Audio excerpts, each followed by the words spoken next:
run a global impact organization called Global Unity. Humbly working on trying to save the world, right? Not the language I would use, but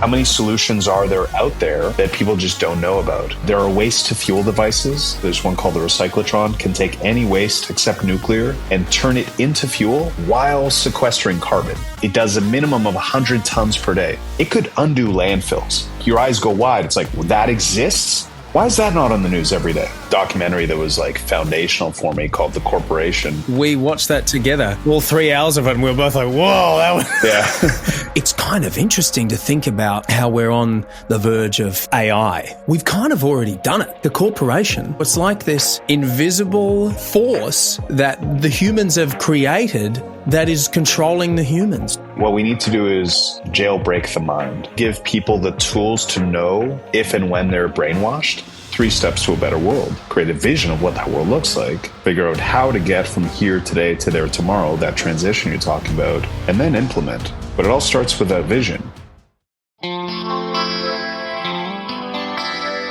Mate, it's really great to see you. I'm really stoked we can have a recorded chat, because I feel like every time we have a chat, it's like a podcast anyway. We kind of end up going straight to the deep stuff anyway. So I've had you on the list for a while, man. So I'm glad we're able to do this, brother. Thank you. Yeah, thank you. Pleasure. Firstly, are you excited are you looking forward for Canada to merge with the USA? Finally. That's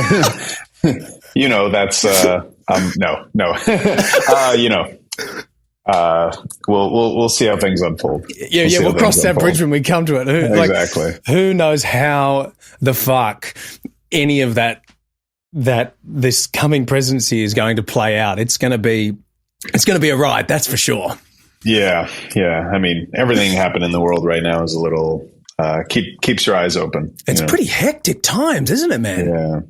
Yeah. Like with COVID, and then just even living through that in itself, it was wild while it was happening, but being able to look back on it now that everything's just gone back to normal, it's kind of easier to even see just how mental it was.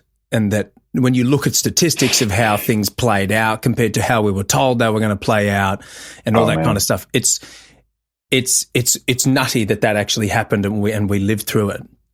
Mm-hmm. I think because things are back to normal, I think we don't necessarily appreciate how much has changed and how significant that was for us, because that was such a hey, the world is stopping. And whatever you thought normal was, like for many of us, obviously a lot of people suffered and in many different ways, but it was also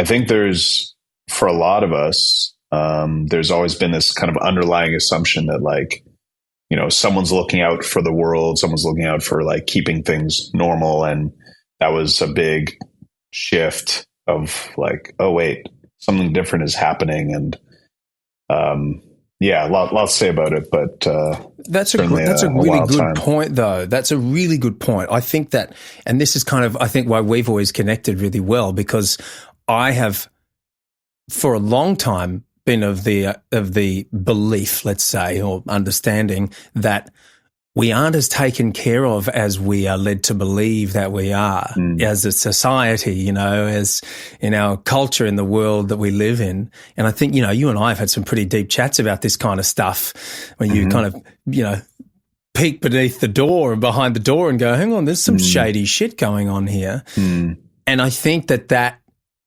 really came to light a lot more after and during the COVID stuff, where everybody kind of put all their faith in these institutions and these decisions that were being forced upon us. And so many of them just turned out to be blatantly wrong or lies. And so many people are just like, okay, hang on a minute. So many people that weren't aware of the fact that we aren't as taken care of as we thought we were are now aware of it. So it's been such a shakeup. Yeah. Waking up, so to speak, can be uncomfortable, and and the to know that you're not taken care of, that's really uncomfortable. You're like, shit, am I in trouble? And like, what, people, I'm not looked after. What do I fucking do? Yeah, I mean, and a lot of us have been in this very Pollyanna, leave it to Beaver, and in part, if you have food on the table and you have a job and a roof over your head, it'd be easy to kind of be just focused on your life and not necessarily aware of or thinking about some bigger picture things. And I think the more difficult position you're in, the more it forces you to both double down, give all your attention to just like survival, but also see that like things are not as copacetic as some people believe, and and that was a big shake up for a lot of us. Absolutely. Yeah, you're right. Pain is growth. It's only through those uncomfortable situations where people start to either really put their faith in who's taking care of them even more, or start to ask some questions when things don't play out so well. Yeah, man. So on this, we're talking worldwide change. That's you're just humbly working on trying to save the world, right? Not the language I would use, but certainly, I think we all want things to be better. Yeah, and we all have ideas for how to make that happen. And so I've been putting some time and energy into some directions I think can make a positive difference. Yeah, cool. Like I'm super intrigued, man. Like I remember, I don't know if we ever talked about this before, but did you ever learn about this initiative called the Venus Project? Yeah. I think we did talk about it. Yeah. You told me about it. Yeah, right. It's this, and the guy, Jacques Fresco was his name. He's dead now. He was this, futurist who basically spent his life devising an alternative way of organizing a society based on a lot of technology that already exists or is already very, very close to existing. And it was fascinating. I mean, I don't know how it would work in practice, but he had these cities planned out based 100% on how much land was arable, how much of the land they could use for the resources, and that would mean how many people roughly could live in the city. And the city was like the circular city, so it was easy to get around. And there were these magnetic levitation trains, and he'd made these little models of all these things. It was amazing, man. I really, again, in practice, I really don't know how it would actually work because it leans awfully towards a hardcore socialist communist kind of way of doing things. But I think that the intention is a really beautiful one to try and transform the systems that we live in by observing what's not working and what we could be doing better, and that he built it himself. It was really fascinating. I think I think frankly, it was probably ahead of his time. Yeah. And by that, I don't mean he had all the right answers, but I mean, the tools that were available to him, given the tools that were available to him at the time, I think it was maybe in the 60s or 70s. He'd made all these models in the 70s and they look kind of retro, which is because they were in the 70s. So it's almost better because it's got that 70s feel, Yeah, he had some great ideas, and I only know kind of on a surface level about his work, but I think I think there was a significant shift in what's possible, and it's very obvious when I say it, but like with the birth of the internet. Yeah. And, and so whatever he had been working on or envisioning had kind of limits to what could have happened from the scale of it to the effectiveness. And I think you're pointing out a really important thing that isn't always emphasized in like change spaces or impact spaces. Like practicality has to be, the foundation, or otherwise, it's just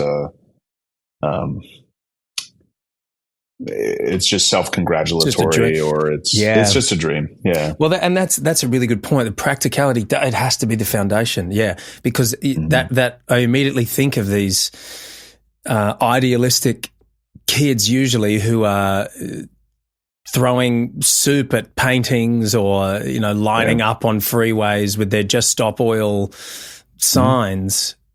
The intention, to their defense, is positive. But it's like, okay, kids, let's sit down. How do we do that? They've got no answers.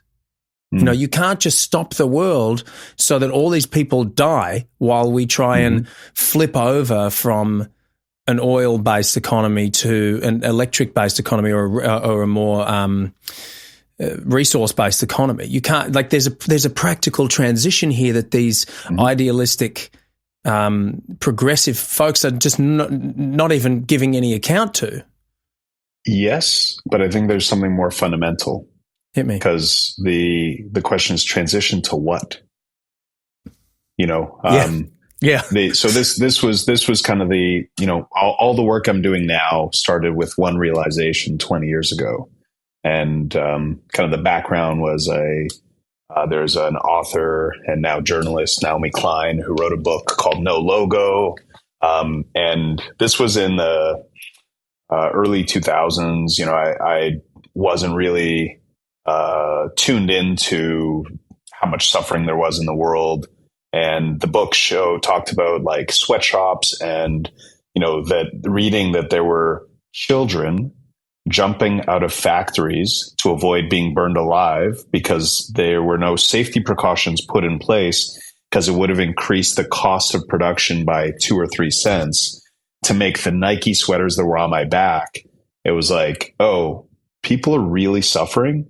And it's not like some disconnected thing for me. It was to make this sweater that I'm wearing.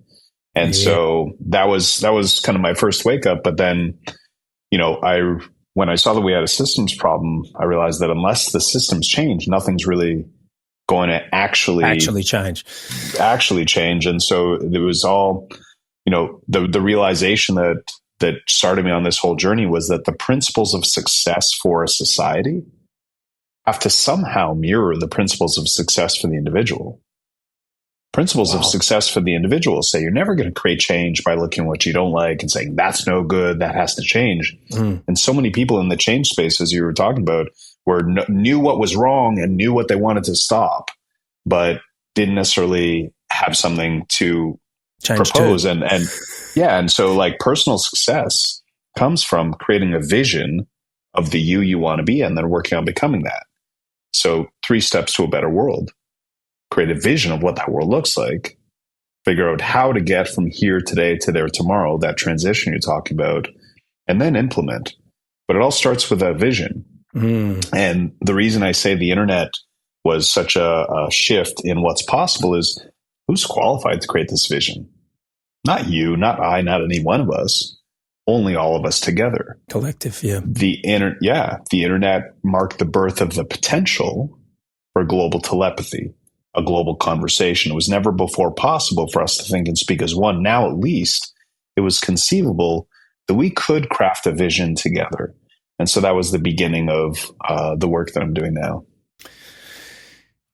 Yeah, wow. That's a very pragmatic approach to actually making a change. Yeah, because it seems as though perhaps the public protest mentality is probably focusing more on what we don't want rather than what we do want and how to achieve what we do want, which unfortunately, and in an exciting manner, is way more challenging to exactly what you're saying. You get the vision, but the step between achieving that vision, man, there's got to be so many failures and it's so complicated to try and figure this out. And that's why it's challenging. That's why it's exciting too. Well, I think that's actually why I think Jack Fresco was on the right track in principle. Sure. Because at least he was not focused on what he wanted to stop, which doesn't, like, at best you stop it, but so I gave a talk at our event in September on the problem with problem solving. Okay. The problem with problem solving is it's whack-a-mole. You stop the problem here, another one pops up here, right? There's this really cool framework from this Russell Ackoff. He's now passed away, but he teaches a branch of systems thinking called idealized design that says there's a hierarchy of 4 ways of addressing problems, and solution is what we all think is the best way to address a problem. But solution is actually the second best, and most people think of it as the pinnacle. The worst way is absolution, ignoring the problem. Okay. Then resolution, returning things the way they were before there was a problem. Most people think solution, solving the problem, is the peak. But this model says the best way to address a problem is dissolution, dissolving the problem, not trying to tackle the problem directly, but redesigning the system within which the problem sits, so there is no problem in the first place. And so this, I feel, is so foundational for change groups, but for humanity as a whole. Like, what is the world we want? Like, unless we have that in mind, how are we going to get there? And so this is where I think we have potential. There's some maybe not new approaches. I'm sure there are incredible people out there that have been doing some of these things for a long time, but I think new approaches to change are available than what we typically see, and I think they're maybe the only way we're going to get to something that can last and actually create meaningful change for people and the planet. Yeah, it seems to me that new approaches are perhaps, well, obviously if they work, brilliant. But let's use an analogy that makes it more simple for at least me to understand. Something like losing weight, losing body fat, let's be specific. There are always new approaches to how to lose body fat. But in that regard, and I dare say this principle might apply to, solving the world's problems. In that regard, it's more so just a dance to try and make it something that's simple but challenging easier. It's losing body fat is not easy, but it's simple. It's so simple. But yet in order to make people feel better about it, we try and overcomplicate it and come up with new ways and figure out all we don't need to reinvent it. It's such a simple principle, and that we figured it out so long ago that energy in needs to be less than energy out. Now, there are so many ways you can do that, but just the doing of it is the problem. Well, not a problem, but the challenge. The doing of it is hard. And that requires kind of what you were talking about, a systemic change in your dietary and physical life as an individual. That's a systemic change. The systems of what you eat, when you eat, how you exercise, how you live your life, the whole system has to actually change so that the problem dissolves, I guess, to use the same language. But that's hard. I think it's hard. I think when you talk about like system, I think there's something really important in there, even in the losing weight analogy, where it's like, well, if you have some unhealed trauma, if you have and you're binge eating at night because you're actually trying to mask this depression you've got. Yeah. And it gives the dopamine hit that you're searching for. Yeah. Of course. Right. And that makes you feel better in the moment. And that's an example of okay, you can do the exercise and you can get healthy nutrition into you, but unless you deal with the larger parts or other parts of the system, you're going to fall backwards. And so that kind of systemic approach, big picture, what other factors are part of this? Where does, my body sit within, if I'm in a household with roommates who are bringing junk food all the time, and that makes it hard. If I'm surrounded by people who are eating a certain way, that makes it hard. So, I think that systemic approach is foundational, has to be there. Yeah. So if we upscale that to something where there is money involved, like, for instance, let's talk about energy. You know, there are systems in place that, one, we have the problem that using sustainable energy to fuel and power our devices, our vehicles, it's obviously a healthier alternative for the planet and everything living on it, but we have systems in place that profit off the current version of the way we're doing it, and they do not want, one, it's hard to change into a new system even if you're willing, like the losing weight analogy. Even if, God, all I want to do is lose some weight, it's still hard to do it, let alone if you're reluctant because you're going to lose a whole bunch of money. So and there's going to be fight till the death to not change. That's a huge one that we're dealing with in this kind of. That was actually, it was that specifically that got me moving away from like the traditional approach to change of like protests and rallies and all that. Yeah. There's a documentary that was like foundational for me called The Corporation. I think maybe I forced you guys to watch it. We watched that together. Yeah. Like all 3 hours of it, and we were both like, whoa. That Yeah. So in there, they talk about, and this is just one example, it's what you're really talking about is incentives. And they gave the example of the Ford Pinto. So it was a car that they discovered, a Ford Motor Vehicles car. They discovered that like maybe 1 in 100,000, if it was hit on the wrong angle, would explode.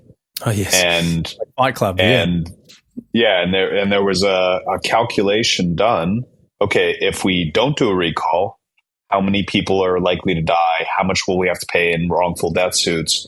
Versus if we do a recall, how much does that cost? It makes more financial sense to allow people to die instead of doing the recall. Like, what madness! But from the business logic, like, no, of course it's.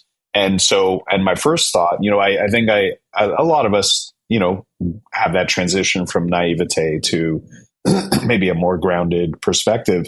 I used to think, well, excuse me, if we could just wake people up and open their hearts and get them to see that we're all one. But that example specifically, because you think about, okay, well, what would we want? We would hope that hopefully if Mark was the executive who's responsible for making that decision, he would be a stand-up man and say, no, I'm not going to do that, and make the right choice. The realization that maybe see that, okay, this is a real systems problem. It's in the company's best interest to fire you and hire someone who will. And we could say, well, we expect them to be a good-hearted person, right? But if they have to put food on the table to feed their family, like, and there's scarcity, like this is the incentive problem is a big. It's one of the biggest because, well, you said, these energy companies are going to fight to the death. I don't think like that's more true than you maybe meant, because it is an existential problem, not for the executives, but we see, the thing is we if we're going to do the impossible, if we're going to build, a better world, we have to learn to see the invisible. And what is it that we need to see? We look at the executive, we look at the president of a country. What we're not seeing is the superorganism, the corporation, this entity. I mean, even the word corporation, means body. That's the rest of the word, oration. A corporation is a body brought into being through agreements. And so this countries, companies, families, they're all superorganisms. And we're not seeing that this CEO, this president, like, they're not just an individual. They're the decision-making function for this superorganism whose very survival rests on, can this way of producing energy and making profit persist? And so the reason I think these perspectives are important is because unless you properly understand the problem, you can't create a vision of what would be better. Yeah. It's like you can't just address the symptoms without addressing the root cause, because then the symptoms just keep coming back. The whack-a-mole problem comes up. I'm having a bit of a stoner thought, but bear with me. That I don't know if they talk about this in that doco, the corporation, but you've heard the psychological analysis of a corporation before, right? How it results in like a sociopath. If it were a human, their behavior would be a hardcore psychopath. It's kind of interesting to think about how we're on the verge of AI, right? Like true artificial general intelligence. Who knows when that's going to be? But I was just thinking as you were talking, we've kind of already done it. Have you ever thought about it like this? Like a corporation, it manipulates the humans. As you just said, the corporation isn't actually the humans, because if the human at the top doesn't play by the rules of what the corporation wants, the human is fired and another human is put in. So it's like this invisible, as you said, this invisible force that the humans have created that is controlling the humans to do things that are not in the best interests of the humans.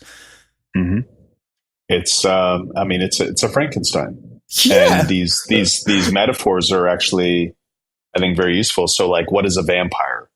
It sucks your blood. You can't see it in the mirror. It's kind of this negative force. Well, can you see a corporation in the mirror?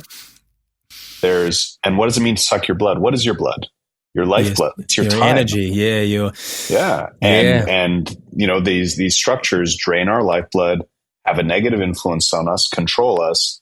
And, this is not a rally or rallying against business or capitalism per se. Because it's not all negative. Yeah, they don't have, it's not only negative, but what we're trying to do is eradicate the negatives and keep the positives.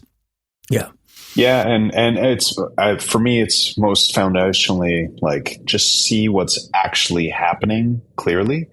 So that if we are going to envision something new, we have to make sure the same problems don't persist. And if we understand incentives are the problem, then any solution that's going to actually work has to have different incentive structures. Yeah. That's a great point. It's interesting. When I was on my vegan journey, I don't do that anymore, but to come out the other side and now observe what my thought process was and how I felt about the whole thing while I was doing it. Everybody, vegan or not, knows about factory farming. Now, they may not know too much detail, but we all know what it means. And then if you start to see it, it is very confronting, no matter where you stand on it. And on an ethical perspective, I was like, wow, that's, for lack of a better way of putting it, that's fucked. But I knew that, but yet that still wasn't enough to actually make me go vegan. The thing that did it was learning. I watched a documentary that told me that it would be a better health choice for me personally. And if I'm honest, it was that turned me to doing it. And then the ethical argument came in later. And now what I've learned, from my own personal experience with my body and my eating, I believe that there's a lot of holes in the health argument from the vegan perspective, and it doesn't work for me personally. The ethical argument for factory farming and a lot of those farming processes still stands, but it's not enough to stop me from doing it, from eating meat. And there's ways that I would like to do it, which would be better. I'd like to be able to have someone, or do it myself, kill one cow, butcher the cow, have that cow in my deep freezer and eat one animal for the whole year. Ethically, that sits really well with me. I can handle that. But the point I'm getting at is the incentive was not the millions and millions of tortured creatures. It was, how is this going to make me healthier? That's just the truth. And that's actually, from what I've observed, the reason why a lot of people do it. Because it's that incentive thing you're talking about. Yeah, getting that incentive right is actually huge. You're dead on. I also think, so yes, you made the switch when it spoke to you personally, and then you made the switch back when you realized, oh, maybe this is not the complete picture. Yeah. Incentives kind of creep their way in there in lots of ways, because once you, say, start a vegan food company, it's going to be very hard to keep an open mind to maybe that is not the best approach. Yes. And now all of a sudden you're incentivized to kind of beat that drum. But I think, underneath it as well, people use the term like we have a meaning crisis. People are feeling a big lack of meaning in their lives. And I wonder if it was that you didn't think that the ethical argument was useful enough, or perhaps, like a lot of people, you felt like, man, is me changing how I eat actually going to change the system? And I think this idea that like we have to make the best personal choices, like we're stuck in a monstrous system. Like this whole idea, we have to recycle, we have to, like, industry, and military, emissions account for some like 70 or 90%. My numbers are off, but a vast majority. Yeah. And so this kind of framing, exactly, that framing that it's somehow the individual who, like, you are responsible for the harm in the world if you don't change. Yeah. I think that is part of really the incentive structure of the machine to make us think that,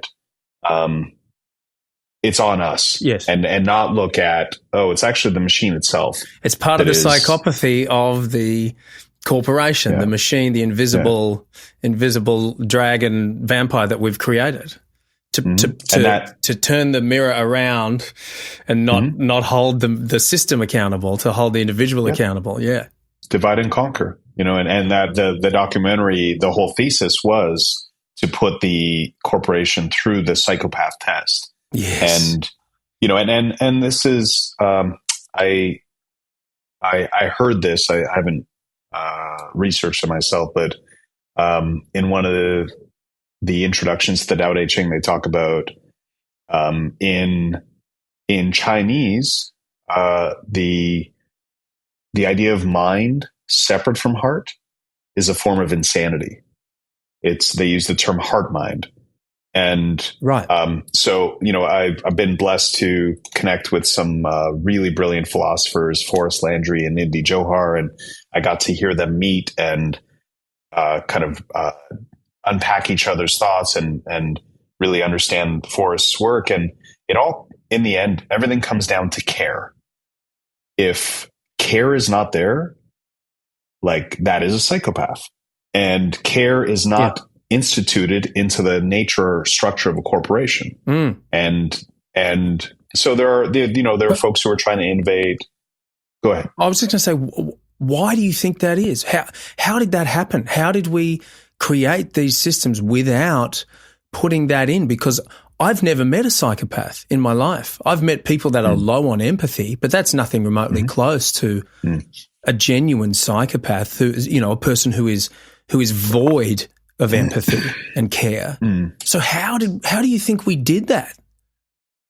So I think, again, it goes to incentives, but I think it's important we live in two realities at once, meaning, like, we consider two possibilities. So when I say it goes to incentives, so in that documentary, The Corporation, they talk about kind of the origin of the corporation. So it was a legal entity that was allowed to exist for a short time in order to create something that was beyond the capacity for one individual, like a railroad or something like that. But it was, and they talk about in that documentary, kind of side point, but not unimportant, they use the laws that were meant to give freed slaves sovereignty, that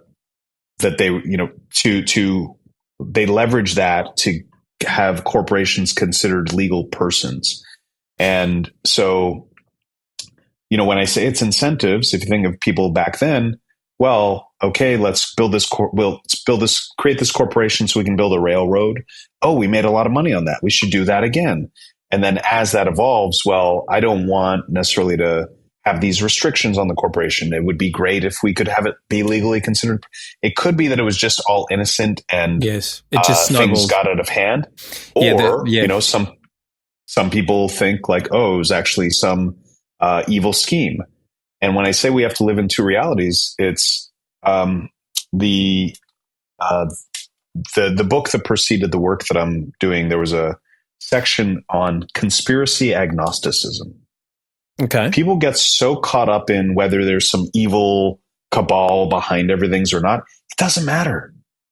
We don't have systems in place to feed everyone.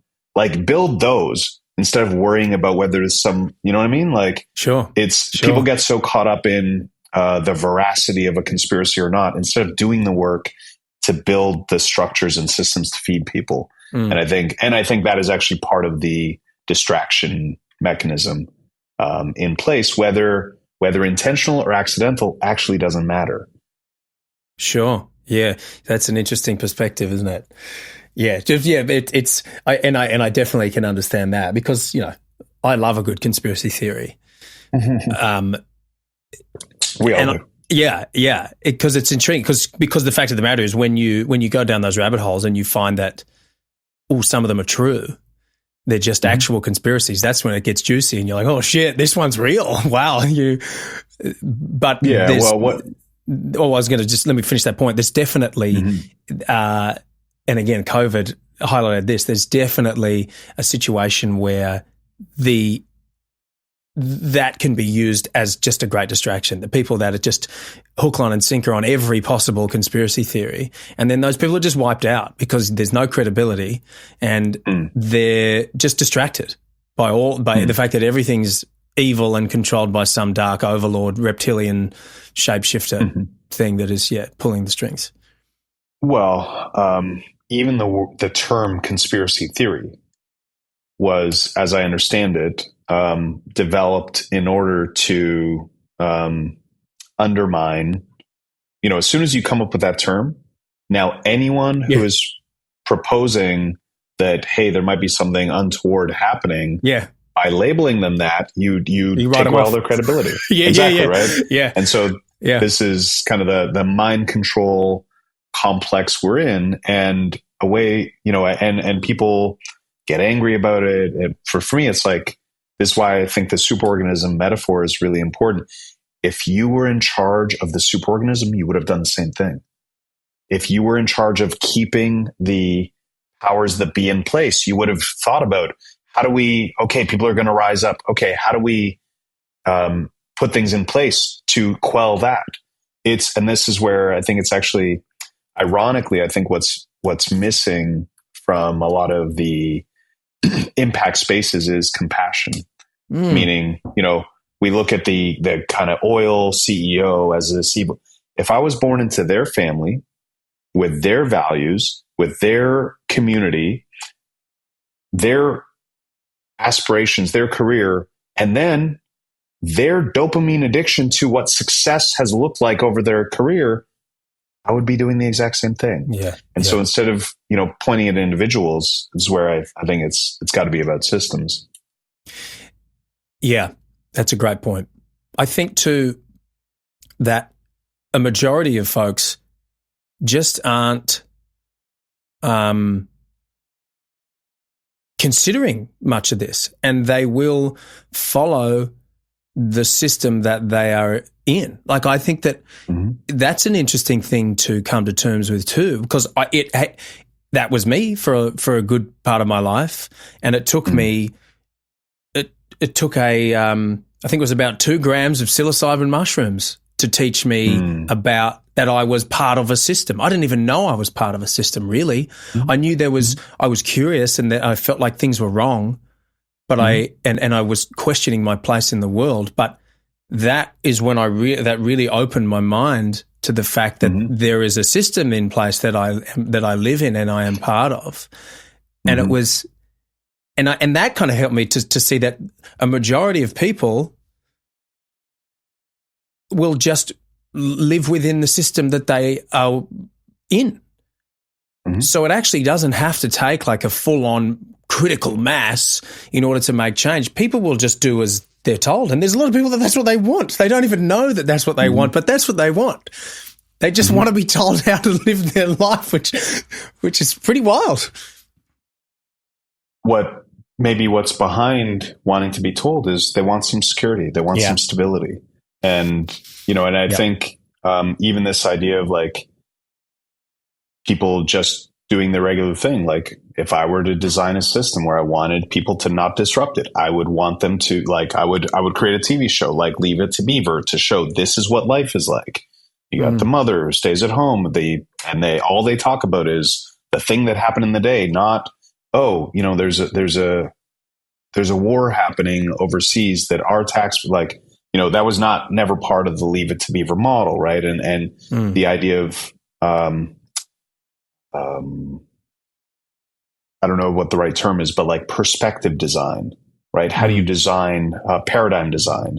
How do you design, when the Nazis would go in and invade a specific geography, the real play was to infuse a different mindset. There's I think it was a nephew of Sigmund Freud, maybe Edward Bernays. He wrote the book on propaganda. And he's basically so he's kind of the grandfather of that. And if, and we all think we know what propaganda is, World War II, and you have these, these posters with, racist images of Japanese people or in Russia, like the strong party.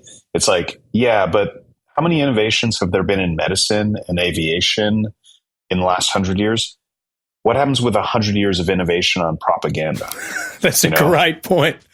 Yeah, so and even if it's only a fraction, it's still gotten way smarter.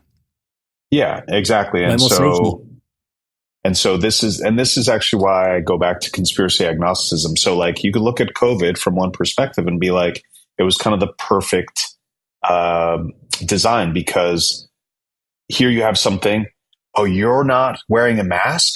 You don't care about society? So you what it does polarizes. Oh, you're just going to be a sheep and listen to what they say? Now you have the people fighting. Right. And even these, the wildfires in LA, right? It's like, oh, this is clearly climate change. Oh, no, there were arsonists. And again, so now like this is, if you wanted to design division, these are some of the ways you would do it. And and these are habits. These have become habits for for people to just lean into. I've got my take on it, and I'm going to argue it. And also habits for the media to go, oh, great, this is how we report. Like I saw something. I don't watch the news. I avoid it like the plague. And I've got my folks staying with us at the moment. So I've been watching a little bit of having some regular TV on, and there was an ad that came on, and it was for the news. And here in Australia, something came on a quick news thing, and they were telling us that a woman, one of the top news stories was that a woman has been found guilty of torturing her 1-year-old child by poisoning her. And then they move on to the next story this is coming up later in the news. And I was like, why the fuck are you telling me this? What is the purpose of this being put into my consciousness? And the answer is a conditioning of fear, because that doesn't, why couldn't you tell me something positive? Why couldn't you tell me an idea that is thought-provoking? Why couldn't you tell me about an invention? Why couldn't you tell me anything?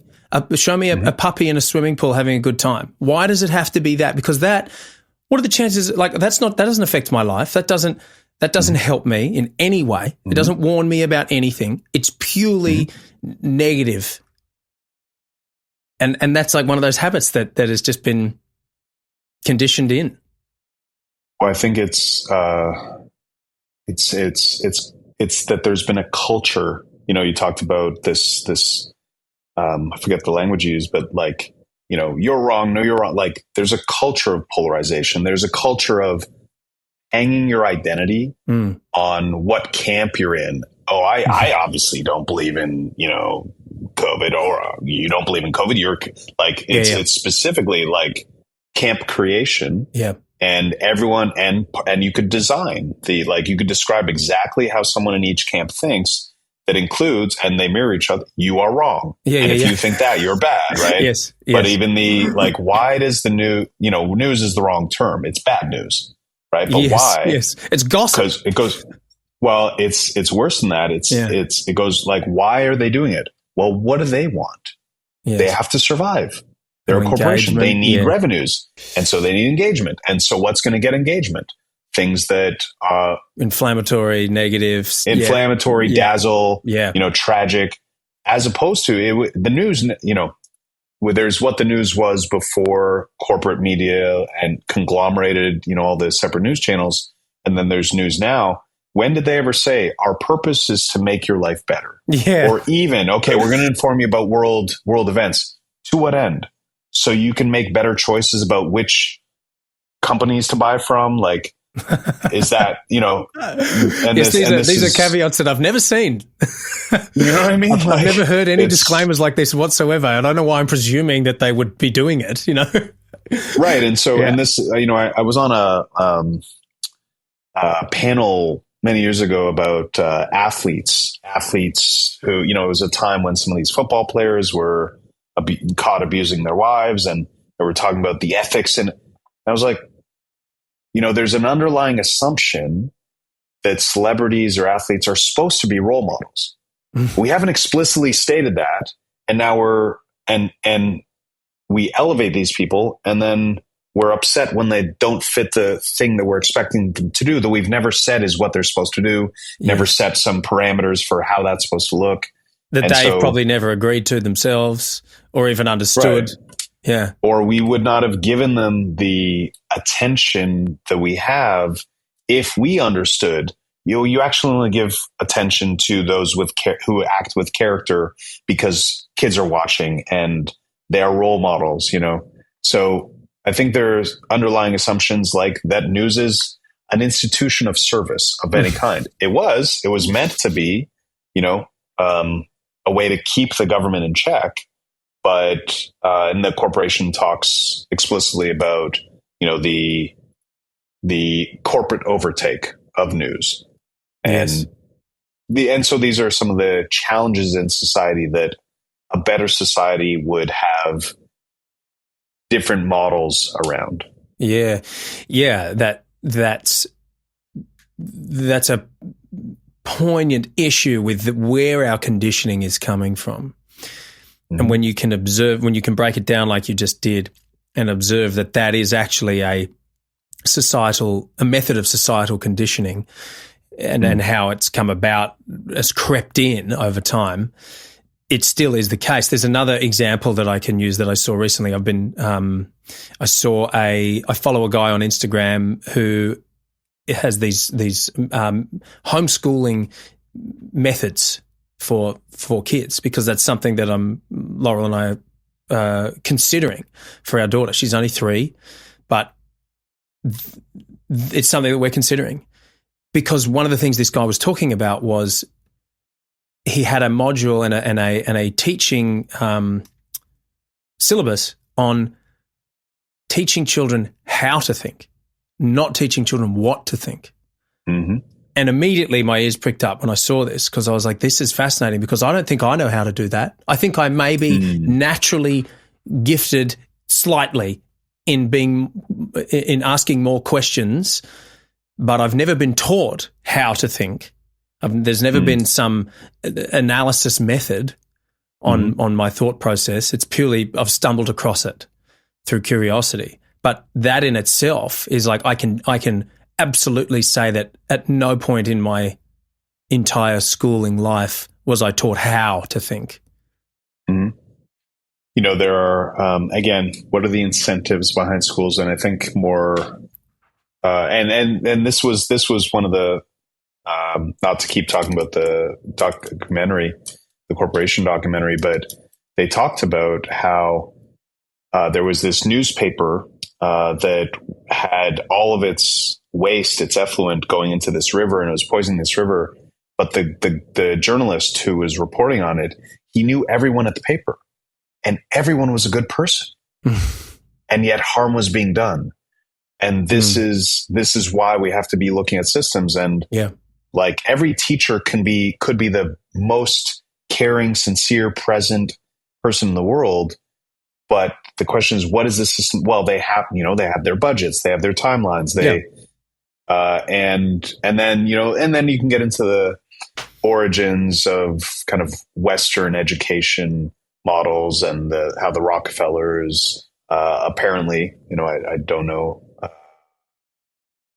for sure about the details, but there are those thoughts that or those theories that they had created this educational model to create workers. Yep. And as opposed to thinkers and activists and all that, right? And so, I think, and this is actually such an important piece. What we need to do, and this is a big part of my work, is what we need to do is, my ex had a beautiful term, jailbreak the mind.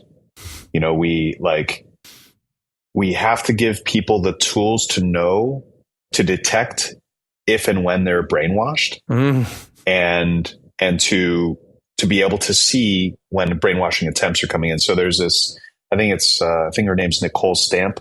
She does this beautiful thing on like media literacy for kids, where she'll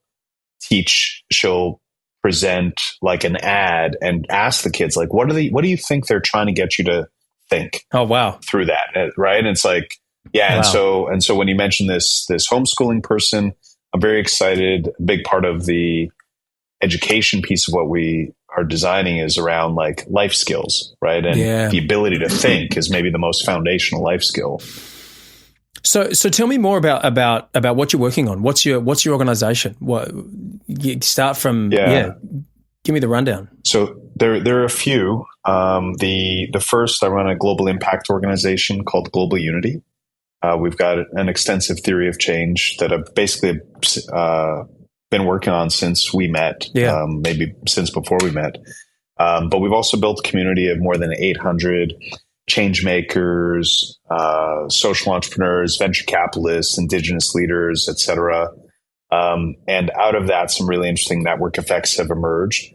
We also run this event, Transformative Impact Summit, which, really is a response to the recognition that impact is too siloed. People either focus on clean oceans or financial inclusion or regenerative agriculture. And even when there's a mass gathering that's supposed to bring everyone together, it's a climate week. It's still very narrow in its focus. And so the point of the event is to bring people from every area of impact to showcase their work, connect them across silos, and provide funders and policymakers with a curated showcase of world-class solutions. And so, it's now, we just ran our fourth event in New York. Oh, wow. In September. Yeah, we ran Transformative Impact Summit Africa in Zanzibar. Wow. How they been going? Really is it growing? Oh my gosh. Yeah, it's incredible. We have people, a dear friend of mine called it the TED of Impact. Yeah. And, everyone who speaks, you talked about what are most people seeing on the news? Just bad news, all the bad things happening. Everyone who speaks at the event is privileged to know that good is being done in the world because they're doing it. But even the most optimistic change makers says they don't know about everyone else. Sure. So they're sitting there just being bombarded with hope and light and inspiration. And that's the thing. There's so much good being done in the world. People just don't know about it. Maybe we need to make a good news channel. Like people joke about that, but literally you could have a network which is updating on this stuff. Well, there is a Good News Network. Is there? And one of the founders is part of our community. Wow. But this was our fourth event. We've recorded every talk and we've released none. And so we're just about to release like 200 of the most inspiring talks and not talks like your ideas. There's one of the speakers at the event. She's a real hero of mine, Helen Slotch. She's personally responsible for getting fracking banned in New York State. And she has the most incredible expression. Big heart, strong back. it's not enough to want things to be better. It's like you got to put in the work to actually make it happen and happen on a practical level. And so that's what kind of distinguishes the people we feature. It's not just people with good ideas, but it's people who've, one of my dear friends now and another one of my heroes, Steven Donziger, he took on Chevron in Ecuador. There were the most awful environmental violations you've ever seen. It was Chevron bought Texaco, but they, most times when there's an environmental disaster around oil, it's an accident, but they were actively choosing to poison the indigenous communities' water supplies because it was just cheaper again. Right. And so it's like people there, no accountability. So so he spent 30 years, the fighting this case. He won originally a $20 billion judgment against them. It got on appeal. It got reduced to 9.5, but they concocted this story that he had, bribed someone. They found I should be careful when I speak publicly, but they found a judge who, sorry to rant on this. It's just, I'm so passionate about it, but, the judge, so Chevron concocted the story, went after him personally. He went to the New York bar to try to find a lawyer to represent the government in this case. They refused. And so for the first time in history, a corporate lawyer represented the government in a case against Steve. Whose lawyer do you think it was? It was Chevron's lawyer. And he was sued for more money than any person in history, $60 billion. And, he was denied a jury. It's the most gross example of corporate abuse of the judicial system. And so, he's spoken at our event a number of times. There are people who are doing the most inspiring work. There are chemical-free ag tech products, like products that replace what we normally what we tend to put in the soil from companies like Monsanto, like showing incredible results. No chemicals, no hormones, no GMO. There are waste to fuel devices that can take any waste except nuclear. There's one called the recyclotron, can take any waste except nuclear and turn it into fuel while sequestering carbon. Wow. It could turn it into like an oil-based fuel? Different forms of fuel, and there are also like high-value outputs like char, biochar. There are lots of waste to fuel devices. It does. So we're trying to help them kind of get into certain municipalities. It does a minimum of 100 tons per day. It could undo landfills. Like there are that's it. Your eyes go wide. It's like, that exists? Why is that not on the news every day? Yeah. And so we're working to turn Transformative into a proper media company, because there's so much good being done. People just don't know. And they crave it. They want to know that good is being done. Right. So absolutely. Because there's nothing that you see, that I see on the news or any of this corporate media that makes me do what you just told me. There's nothing. Mm-hmm. Oh, there's been a celebrity scandal. Oh, someone did a horrible murder. Oh, there's been terrible things happen to a building. It's terrible, but it's all the same reaction. There's nothing blows my mind. Mm-hmm. There's a dear friend now, Andre Shearer in South Africa. He created Indaba Foundation. He uses Montessori-inspired kind of pedagogy. He trains local women to not only caregive for a certain number of kids, but he teaches them separately to teach others how to do this. And so to have and this is probably the biggest insight in the education space. We know that the first 3 to 6 years are the most impactful in success later in life.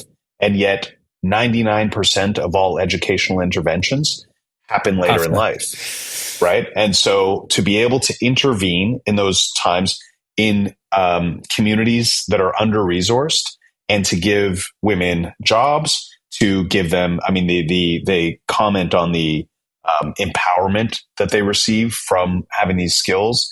And then for me, if you do good, you help someone, you feed someone, you fix, you create shelter, that's like a point of light.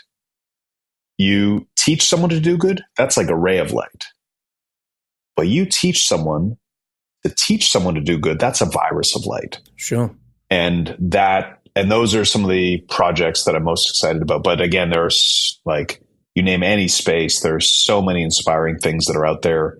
And so a lot of our work, so we run Global Unity, Transformative Impact Summit, and then a lot of the work we're doing is in weaving.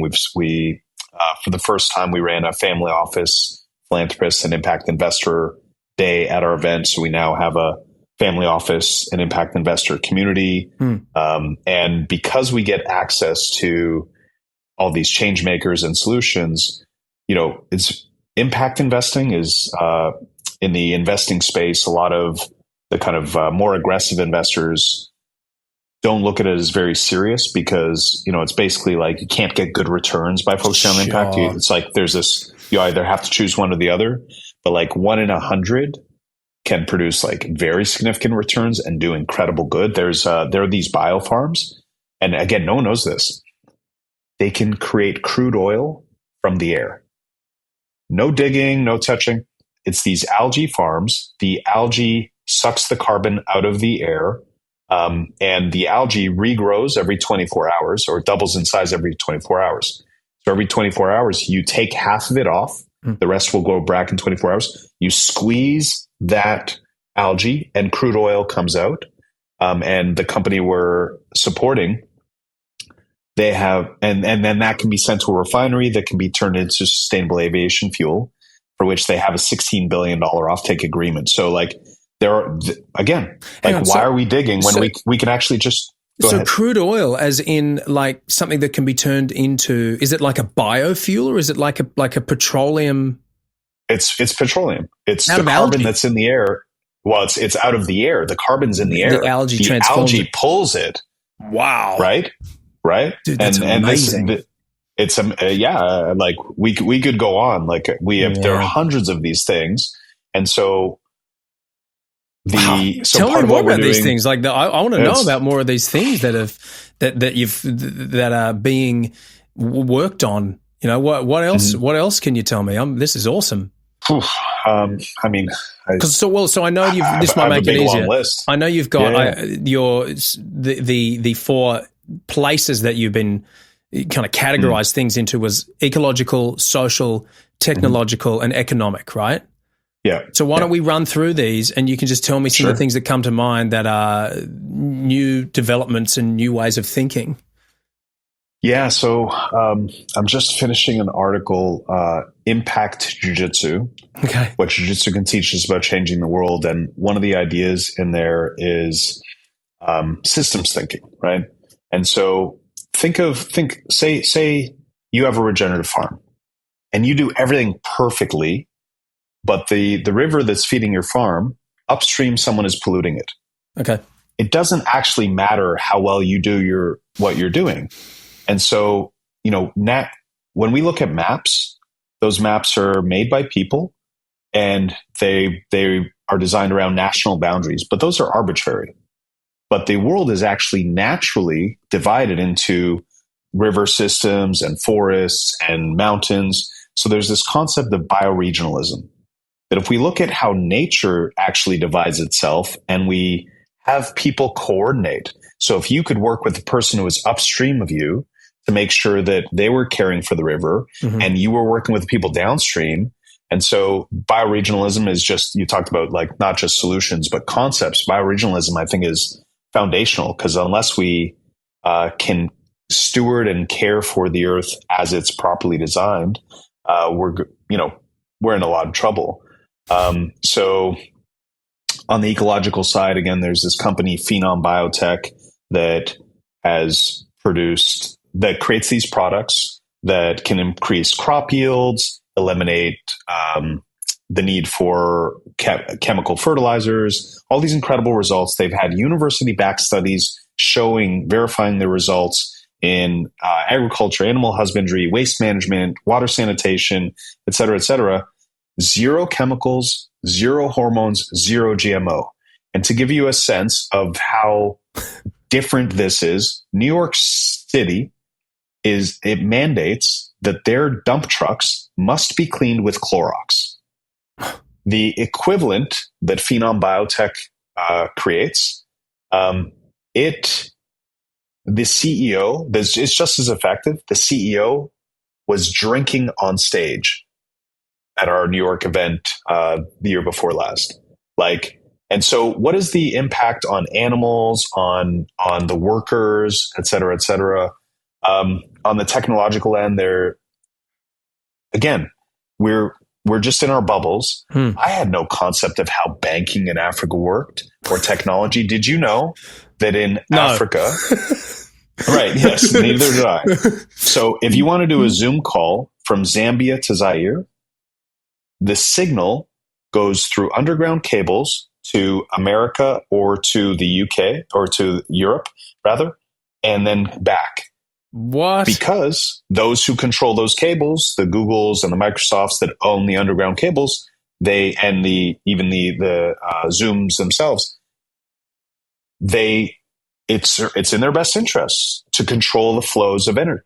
And so there's this company Threefold that has solutions for that. And I'll just keep going until you stop me. Yeah. So like that is, and so as a result, people are paying a lot. And that's actually modeled, unfortunately, I'll come back to the internet piece. It's modeled after the banking system. When you want to trade money between any African country, it has to get sent to Europe or America and then back. And so I tried to send someone $50 while I was in Zanzibar. It cost me $80. And so it's such gross abuse. Yeah. And such a control over that whole continent. That's just and then we look at, why can't these people get off it's like go fuck you, excuse my language, but like it's because they've got a foot on their neck. That's what they can't. Since the beginning, you know what I mean? And so it's interesting to see some of what's happening right now. Efforts to kind of emancipate themselves, but so this group Threefold has this brilliant technology, and we might have to edit this out because I don't know if I'm allowed to share it. But check out this model. So they've got relationships with Mauritius, which is the financial capital of Africa. You get Mauritius to just underwrite, which just means basically like guarantee an investment into infrastructure. So that makes it a safer investment for anyone who's still going to invest. They have the technology to allow African, or anywhere, internet to not have to be kind of funneled through these underground cables. And because people are so overcharged right now, you can have a really good margin, so investors get a good return, and you can even have a little extra left over that would go into a pool owned by who? Not some, I don't know if you've heard of DAOs, decentralized autonomous organizations, but it's like a legally gray structure. It's not clear, but not owned by some newfangled structure, but a very well-established structure like a co-op. Who owns the co-op? Anyone who uses the infrastructure, the internet. So what that means is the community, that the people end up owning, but as they own the co-op, as the pool of capital that the co-op owns gets big enough, they can buy back the infrastructure from the investors. So you would then have citizen-owned infrastructure in Africa. Talk about leapfrogging. We think of leapfrogging like, we don't have to install phone lines and people can just go straight to cell phones. We don't in North America, in any West, in Europe, in the West, people don't own their own infrastructure. that would be leapfrogging to like true sovereignty. Wow. And that's just one example. That model could be applied to any kind of infrastructure. Just internet is a simple example. But imagine the change that would happen in that continent, in Africa, because if they weren't held back by that, if they had access to the knowledge and the resources that stable and affordable internet can give a person, the amount of studying and learning and creating, it'd be amazing. It's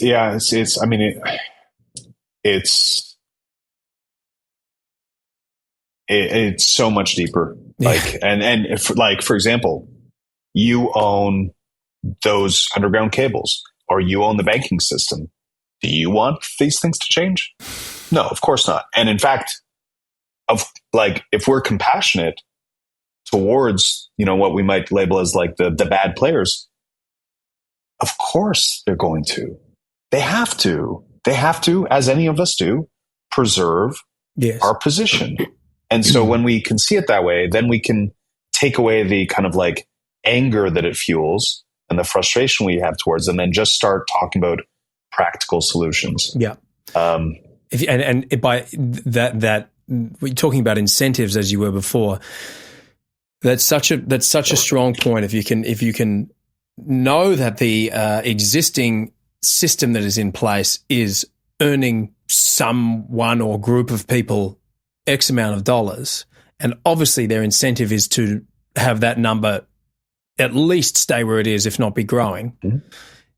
If you, knowing that is a thing, if you can then go, okay, that is their incentive. How can we create a system that maintains that incentive? Can we create a system that maintains that incentive for them? Because that's just not going to change. They're not just going to go, oh, well, I just want to, live by my heart and do what's right. I think actually that's a very unique point. You don't hear people talk about that very often. Right. But I think one way I think of it is more knowing that, and knowing that they are going to, it's in their best interest to keep things as they are. The question is, could we design something that made it more enticing to switch towards?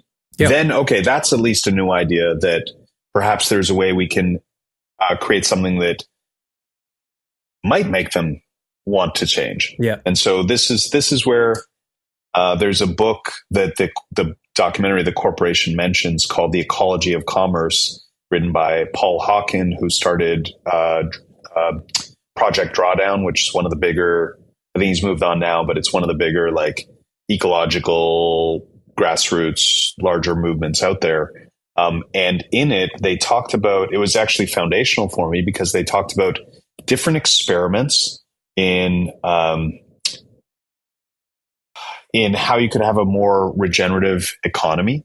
So this is an interesting topic. Regenerative economy. I had that written down in my notes. Regenerative finance. Talk to me about. I remember you talking to me about this years ago, and this blew my mind. It was something about negative interest or something. Anyway. There's I certainly don't consider myself an economist. I wouldn't say that I understand the nuances of these ideas. I know Charles Eisenstein, he's amazing. So he's written a book called Sacred Economics, or no, is that?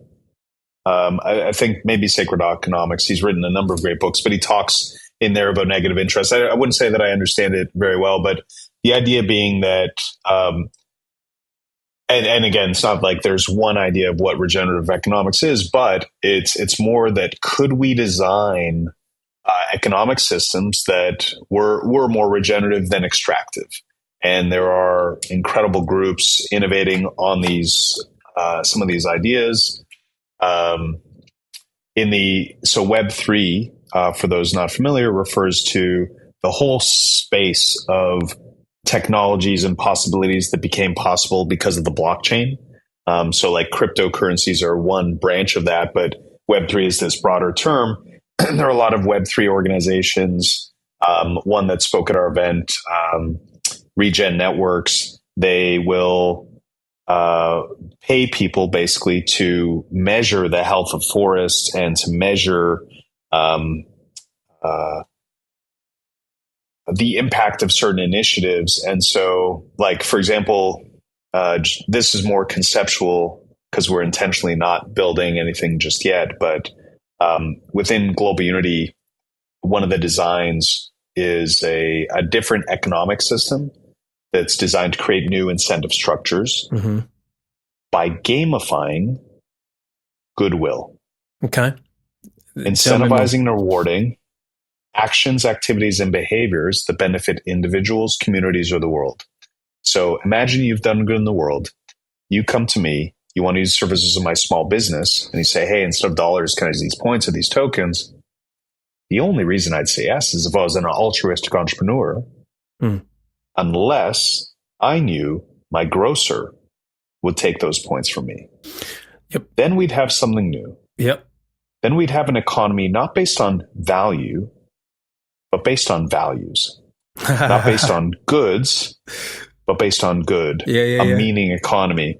And so this is what I was talking about, the ecology of commerce. By seeing all these experiments, for example, like MacBooks or Apple products, like you use it for a few years and then, you upgrade. What happens to that? What goes in the trash? Who's responsible for that? Now it's the government, whereas ever managing that landfill. It's like, well, Apple created that. Yeah, they're not responsible. And how do they just get to wipe their hands of it? That's how our whole economy works. Whereas in the ecology of commerce, they talked about examples where you had to design things in such a way that they could be pulled apart and reused, or that at least, or where Apple in that case would be personally would be responsible for managing it after the fact. So but by being able to see different experiments in economic and social design, it kind of gave me permission to start tinkering. Sure. And so that was kind of, again, a pivotal moment in the work. There's a good friend, Emery Nam, who's the former head of AI at Nike. He helped build Siri for Apple. All these AI models, these large language models, are built on Western thought.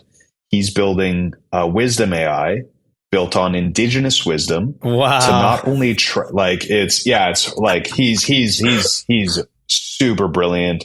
There are, I could go on. There are so many.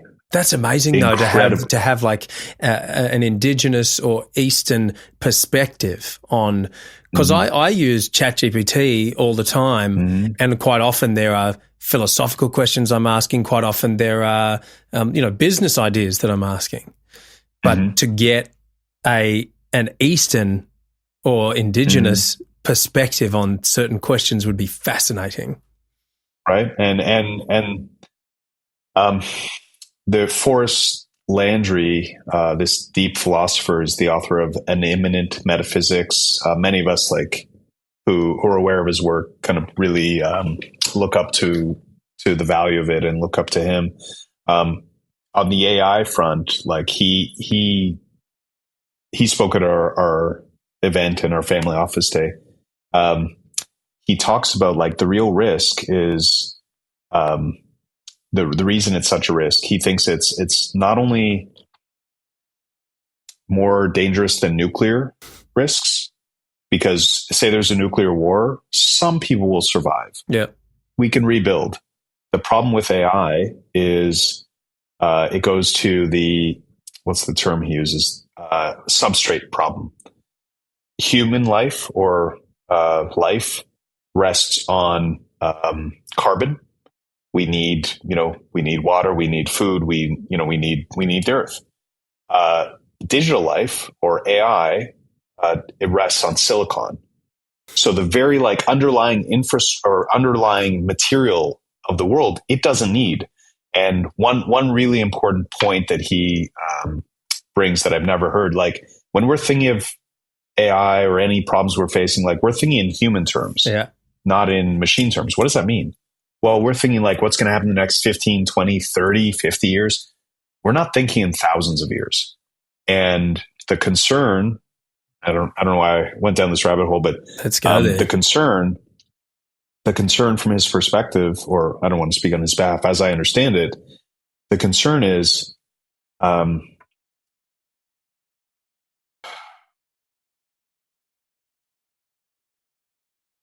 a certain point, like ultimately, I'm not going to articulate this as well as I want. It doesn't need, like, goes back to incentives, right? They're just fundamentally different incentives to a carbon-based life form. Well, and but to a silicon-based life form as well. Yeah. But it simply doesn't need carbon. And so his concern is that it'll eliminate the possibility of life in the future. We're talking like that, we're talking about the Matrix, aren't we? I think we're talking about something much bigger, because even the Matrix, human life or organic life, still had a purpose. Yeah, right? They're in the that's right. The machines were harvesting energy from the organic life, but they had the sky was scorched in an attempt to yeah. So when it's the next step beyond the Matrix, where the machines the machines don't need humans. They do not need humans. They power themselves. You know what I mean? So all this to say that, you know, and thus, you know, he's so brilliant. I've shared the bigger picture of global unity with more than 800 people now, like really brilliant people. And only once has someone totally warped how I think about it. And it was Forrest Landry. And he said that because how we make decisions together is so important, the very act of participating in collective decision making must increase the wisdom of the participants. Okay. Like, what is that? How do you even? So he's developed a process called EGP, ephemeral group process. And if you think of like a town hall style debate or gathering, there are three big problems. The loudest voice gets the most tension. Yep. The most charismatic voice gets the most tension, and it's naturally polarizing. You present an idea, I have a valid critique on it. Now all of a sudden you feel attacked. And so it's no longer about what's in service of the community. It's more about in service of my ego and my idea. It's almost impossible not for personal feelings to be brought into the greater good problem solving issue. Exactly. And so he's developed this process where you get, you know, it could be 1,000 people, but you get into small groups of, say, 5. And the problem is, there's this, if you propose an idea, but ultimately the problem is ideas, right? The solution is questions. So you get into groups not to share ideas, but just to figure out together what questions do we need to be asking. Wow. Okay. And right. So you get immediately into small it's groups. much less polarizing. It's actually quite. It's actually quite unifying. Exactly right, because it actually gets you. I kind of paused for a second because I didn't want to take the time to share this, but there's this author thinker Edward de Bono who created this idea of the 6 thinking hats. So if you think of a corporate boardroom where, again, you propose an idea, we're both working on behalf of the organization, but I critique it. All of a sudden, you're under attack, and you're fighting for your idea. So he talked about, okay, there are going to be 6 thinking hats. The black hat is like the worst case scenario hat. The red hat is the emotional hat. The green hat is the financial considerations. The white hat is like best case scenario, et cetera, et cetera. And the idea is that we're all going to put on a red hat right now. Okay. What considerations from an emotional perspective? If we put on the yellow hat, the aspirational hat, okay, what if this goes amazingly? And not only what it does is it gets us all looking from the same side of the table. Beautiful. And so EGP, I like to think that you're actually using physical hats to make it more effective as well. Like people in a boardroom in suits, but wearing a bright yellow top hat or fedora. I mean, I like that because it's funny. But nice icebreaker, and away we go. Yeah. And actually, I think that's not unimportant, right? Like to actually, how convening in person. Yeah, is a whole other thing. But so Forest process is you get in small groups, You figure out what are the most important questions to ask. Then you bring it back to the larger group. You amalgamate those questions. You iterate on this process. You get back into small groups and try to hone down. And it's meant to be done like in a perfect scenario over a weekend or so. And by the end of the process, not only have you built bonds between the people involved, you've, because you're getting everyone to look from the same side of the table, you've figured out what are the most vital questions. And then once there's coherence, once there's trust and filiality, that's the right term, then you can start to actually work on solutions. And so that's not a new farming technique. That's not a new technology for extracting oil. But that's governance, and how we make decisions together is actually vital as well, right? And so there are really brilliant innovations there. So you mentioned these 4 sectors of impact: ecological, economic, social, and technological. Each of those, for Transformative Impact Summit, has 3 impact tracks. So one is, as you spoke to, financial innovation, regenerative finance, and new philanthropy. Business as a vehicle for good. A classic example is Patagonia. Okay. They do things in a really regenerative way. But the founder started something called 1% for the planet, where companies can, give 1% of their revenues, I believe, to this larger effort that looks to do good. There are those in business, in education. There are those everywhere who want things to be better, and are actually trying. But the big problem is they're working in isolation. So part of our work, we're working with Global Solutions Institute, which is a partner of Fulbright Fellowships, Fulbright Scholarship. They're this storied organization that's been around for 60 or 70 years. They bring people from all across the world, half from across the world and half from the US, and this mentorship program. But to give you a sense, and they've been around forever, and it's like super high caliber international relations training or something along those lines. But to give you a sense of their scope, 60% of government officials in Vietnam are Fulbright fellows. So, everyone talks about think global, act local, but they are uniquely positioned because they have super high caliber people all over the world in very high positions. And so we've been working with them to create a global solutions database. Oh, wow. How many solutions are there out there that people just don't know about? And so some of the work you've listed 10 of them already that I've never even heard of. I mean, these just sound like great ideas, but you're telling me they're in place, functioning solutions. Right. And there's so much more. And when we have we're all stuck on our Instagram bubbles and our CNN bubbles, and we're only seeing the bad. We're only seeing, the status quo, we'll say. Yeah. Wow, man. I can totally see how what's the philosopher's name? Forrest Landry. So did you meet him? Yeah, I was lucky to meet him a few years ago. Yeah. And I knew of his work, but we've now become friends. He's a mentor of mine.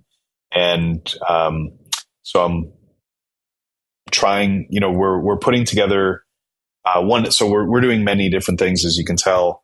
And I'll share actually a different perspective on how we actually create change.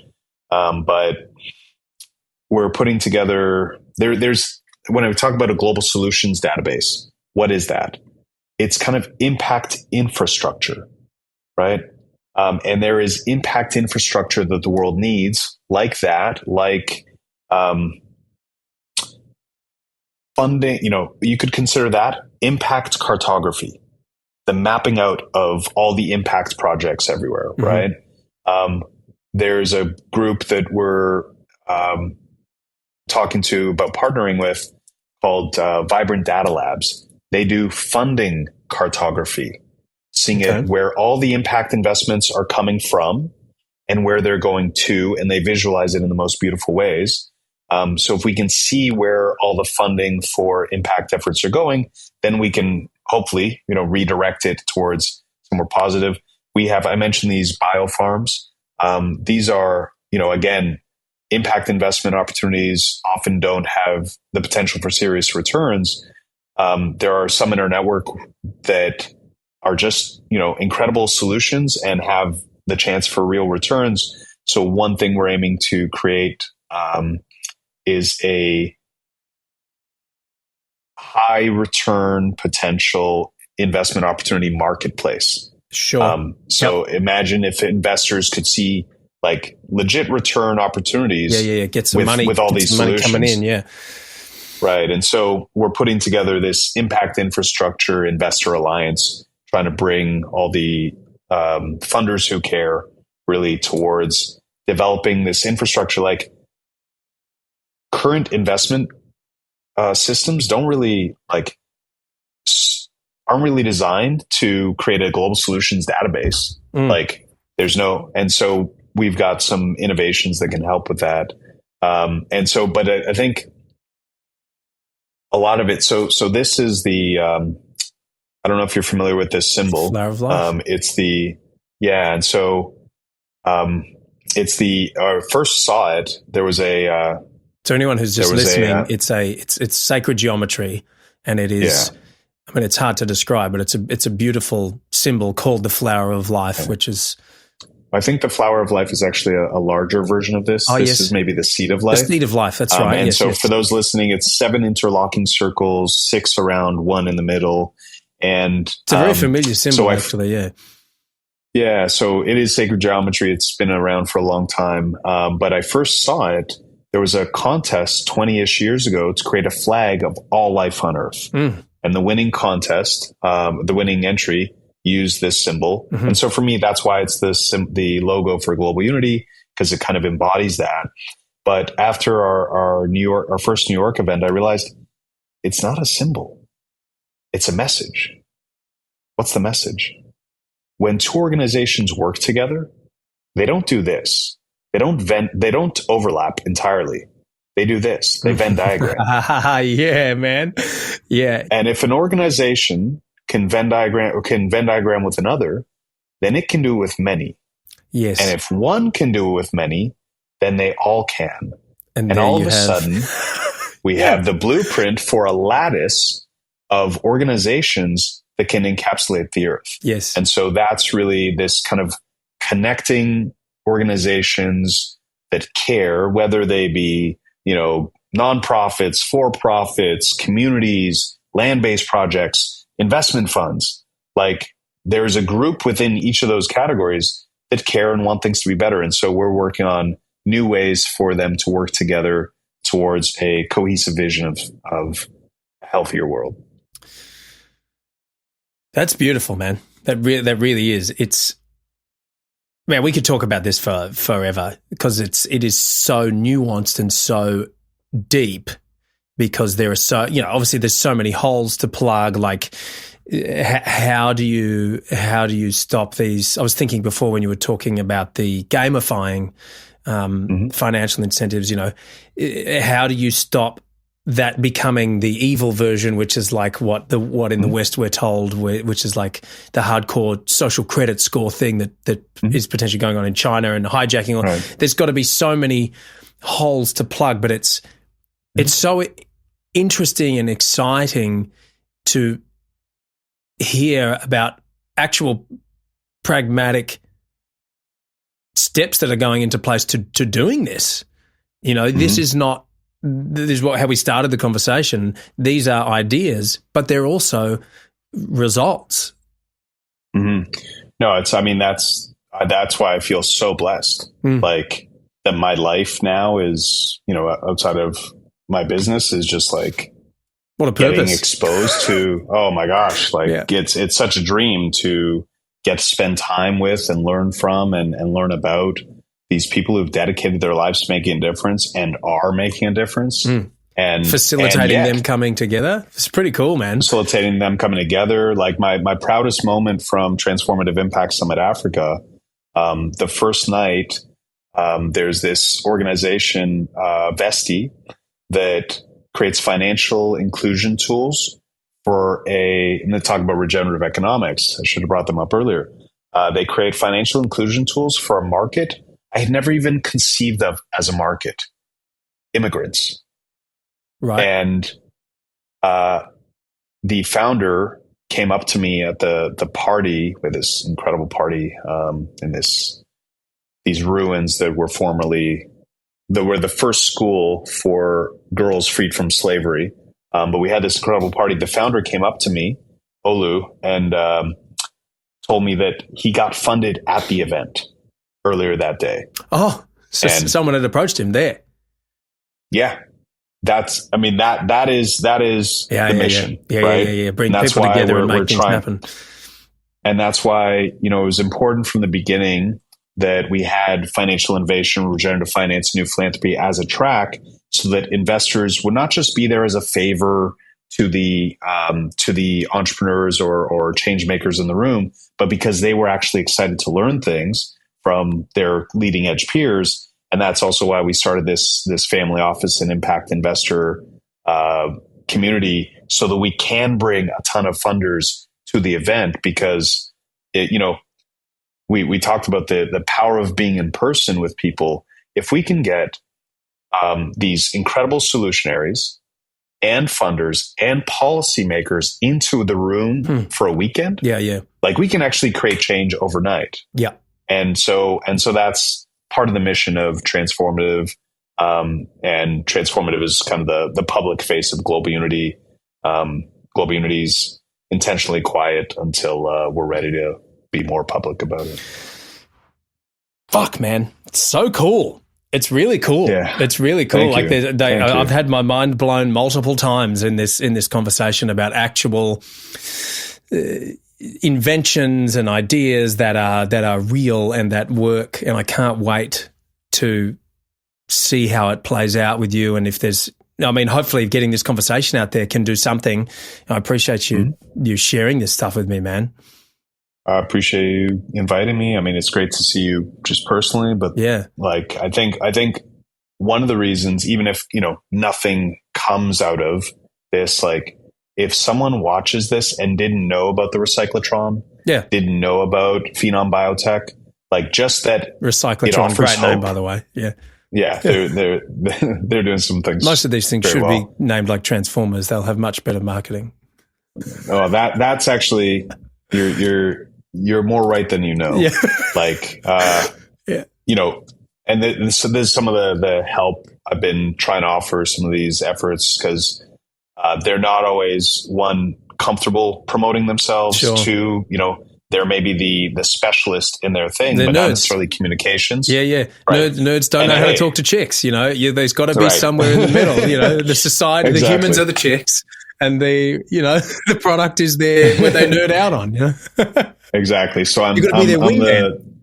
I'm the impact wingman. That's great. I'll take it. Yeah, man. The impact wingman. That's cool. Well, you need to get that on your shirt. Yeah. Or just on your business card. Elliott Bayev, the impact wingman. I like it. Yeah. I have one other question I wanted to, something briefly wanted to talk to you about, which is a complete pivot. But as I said, my daughter's now 3.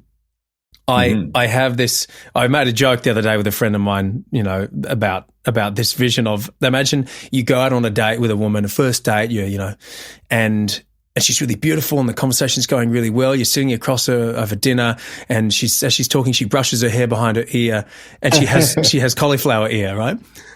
And you'd be like, whoa, okay. That is not that I want my daughter to have cauliflower ear, as beautiful as your ears are, my bro, but if she were, I would be very comfortable. I've said many times in this podcast that I want to get my daughter into jiu-jitsu, and I know you're going to be biased, but I'm going to ask you anyway. Do you think that would be a good idea for a father to get his daughter into some kind of self-defense? Yeah. Yes. In fact, so a little background, you know some of this, but just for those listening. So when I left the corporate world, when I first started having the ideas that were that became the genesis of Global Unity, I knew I wasn't going to be able to get them off the ground working 50, 60 hours a week in the corporate world. And I saw entrepreneurship as a vehicle to get me to the place that I needed to be able to actually work on this stuff. And so my first business, I could have created a marketing company. But I wanted the way to be aligned with the way. If I was going to be dedicating my life to doing good, I wanted the business to get me there to do good. So my first school, I don't know if we talked about it. I own a martial arts school, Open Mat MMA in Toronto. But my first school that I launched was a women-only Jiu-Jitsu academy. Oh, right. And it was... Is that Fight Like a Girl? Fight Like Girl is the current one. So it was Kimono Girl. I ran that for 5 years. Then I started Open Mat. And then in 2013, with Fight Like a Girl, with Kimono Girl, we ran more than 50 free women's self-defense workshops for over 1,000 women. And when we started Fight Like a Girl in 2013, we also ran, over the next 5-6 years, we ran another 50 free women's self-defense workshops for another 1,000 women.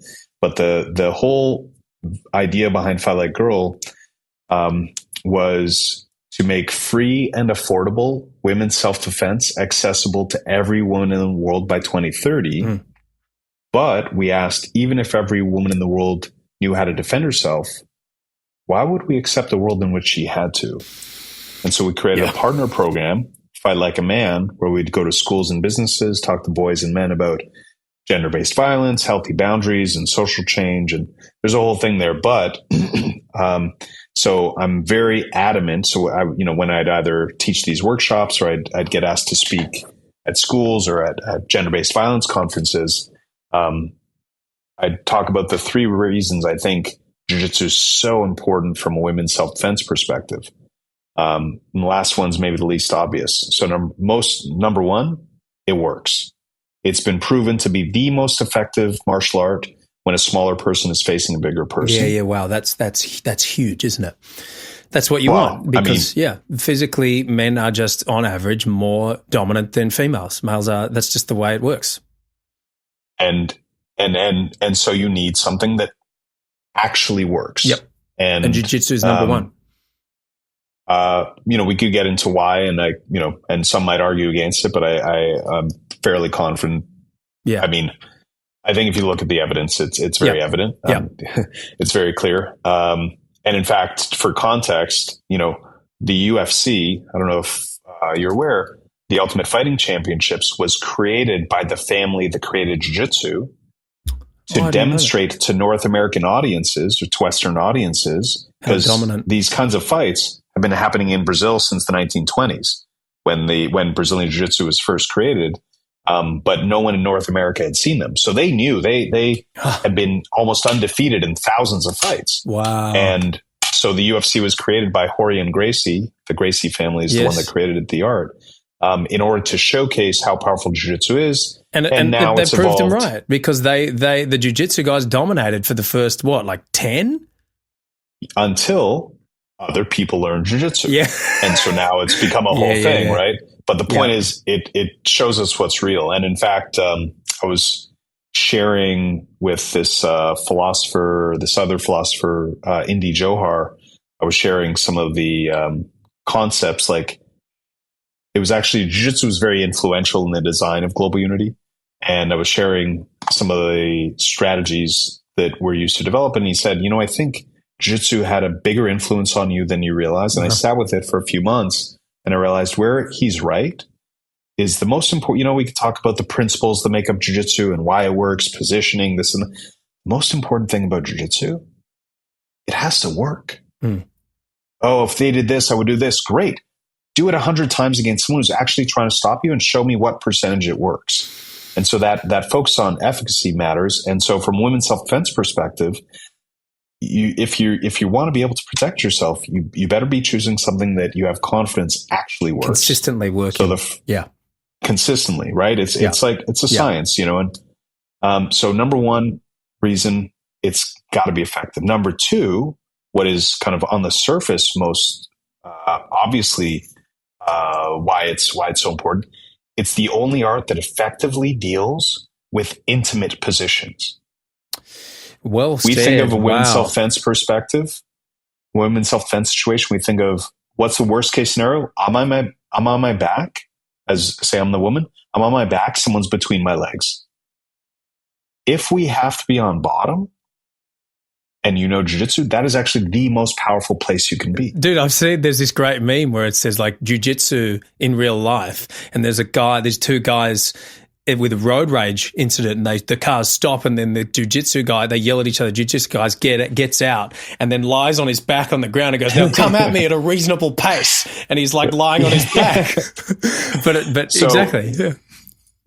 Well,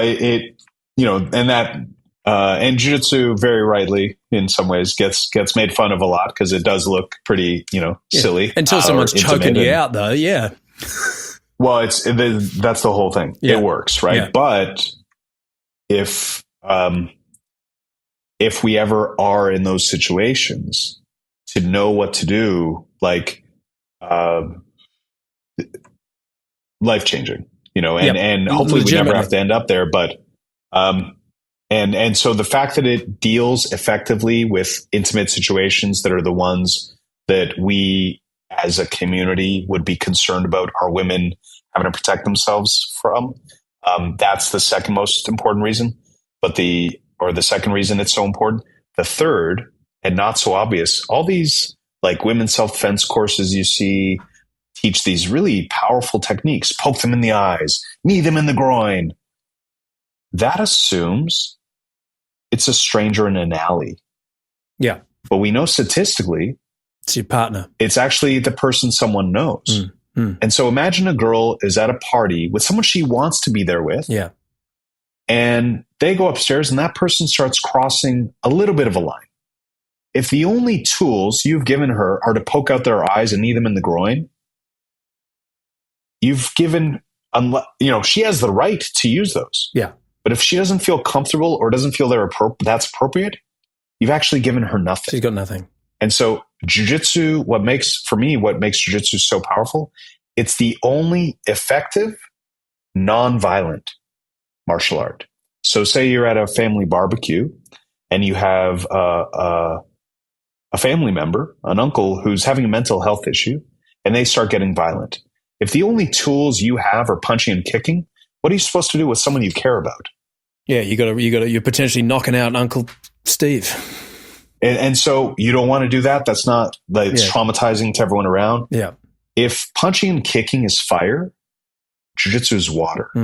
It allows you to control Uncle Steve without hurting him. I have two beautiful examples. One of my instructors, he's not the biggest guy, and he's like 5'3", 5'4". He was on a work trip with his girlfriend and a coworker. The coworker started harassing his girlfriend. He was like, "Dude, stop that." The guy didn't. He kept going. He's like, "Dude, you need to stop that." Kept going. He did all of jiu-jitsu. I have a jiu-jitsu video instructional course, one intro to Brazilian jiu-jitsu, and then my kind of larger curriculum. But in that we teach all of jiu-jitsu from the most basic to the most advanced level is based on one strategy, 3 steps for how a smaller person overcomes a bigger person. He used this so the 3 steps are: 1, you get so close to them, they can't effectively hit you. So you wrap them up. Step 2, you take them to the ground. And step 3, you get to what you might have seen if you've seen the UFC, the mount, where you're sitting on their hips. And from there, you can get a position we call the gift wrap, where you actually wrap their arm behind them. They can't hit you. You could hit them if you want, but importantly, do you have to hit them to control the situation? No. The real power of jiu-jitsu, it gives you choice, the choice to not be violent. And so he was able to hold this guy for 15 minutes without hurting him till the cops came. Another example, that had a paramedic student. There was a guy who was having mental health issues, running around a parking lot. 3 paramedics could not contain him. She used this strategy, took him as a caregiver. She's a paramedic. She can't hurt him. She got him into this position, held him for 15 minutes till the cops came without hurting him. Wow. So our goal with that program is, imagine if every girl you knew had sovereignty over her personal space that didn't require her to be like you and I are not violent people. So, and most people, one could argue most women don't want to be hurting people, but to give them the ability to control their own personal space. It's so empowering, man. It's huge. So short answer, yes, I encourage you to get your daughter into jiu-jitsu, and she can wear ear guards too. No, dude, I reckon wear them with pride, because that exact thing you go out on a date as a young lad to a young testosterone fueled lad, and you see a beautiful woman who has a bit of cauliflower ear, you immediately are like, that's like seeing a gun on her hip. You know, that's like, this woman maybe not to be fucked with. Yeah, I would want to teach her to discern a little more, so that that's not the reason someone's not going to try something with me. Of course, like filter for people that are not. Well, that's a different job of mine. Not that we can actually choose, right? It's like sure. that's actually a silly point, because. But it is a valid point. But it is those situations, as you pointed out. Unfortunately, they can arise. I hope they never do, but I also hope that if it does, she can choose whether or not she wants to break an arm or something of that nature. Mm-hmm. Yeah, man. Dude, this has been amazing. This has been a really great chat. I knew it would be a good one, and it was better than I had hoped, brother. I really appreciate your time. Oh, you too, brother. It's been too long. Yeah, man. Awesome. Elliott, where should I send people? Where should they go to find all these incredible things you're working on? So transformative.global is the Transformative Impact Summit website. We're going to have our New York Climate Week event at the end of September. Cool. You can, again, we're not public about what Global Unity is, but if you want to be one of the first to hear about it as it gets to the next stages, globalunity.org. And if anyone's in Toronto and wants to train martial arts, got a beautiful academy downtown Toronto called Open Mat, openmat.ca. And and for the investors listening, for anyone who are interested in opportunities to support projects that have potential for real returns but real impact, find a way to reach out, and happy to connect you with the other investors in our network, but also the founders that are doing such incredible work. Elliott Bayev, the impact wingman, ladies and gentlemen. Thank you, brother. Love you, brother. Chat with you soon. You too. Okay.